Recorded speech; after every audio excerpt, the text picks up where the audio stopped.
हरिः ॐ स्वस्ति न इन्द्रो वृद्धश्रवाः स्वस्ति नः पूषा विश्ववेदाः स्वस्ति नस्तार्क्ष्यो अरिष्टनेमिः स्वस्ति नो बृहस्पतिर्दधातु ॐ पयः पृथिव्यां पय ओषधेषु पयो दिव्यन्तरिक्षे पयोधाः पयस्वतेः प्रदिशः सन्तु मह्यम् ॐ विष्णोररागमसि विष्णोः श्रोत्रेस्थो विष्णोः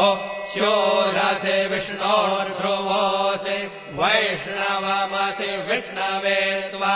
ॐ मद्भिर्देवता वातो देवता सूर्यो देवता चन्द्रमा देवता वसवो देवता रुद्रा देवता नित्या देवता मरुतो देवता विश्वे देवा देवता बृहस्पतिर्देवतेन्द्रो देवता वरुणो देवता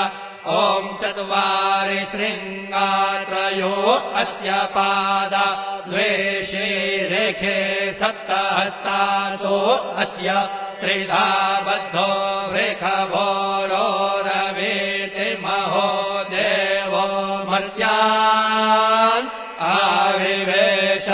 नमः शम्भवाय च मयो भवाय च नमः शङ्कराय च मयस्कराय च नमः शिवाय च शिवतराय च अदितिर्जौरदितिरन्तरिक्षमदितिर्माता स पिता स पुत्रः विश्वे देवा अदितिः पञ्च जना अदितिर्जातमदितिर्जनित्वम् दीर्घायुत्वाय बलाय वर्चसे सुप्रजास्वाय सहसा अथो जीव शरदः शतम् यौः शान्तिरन्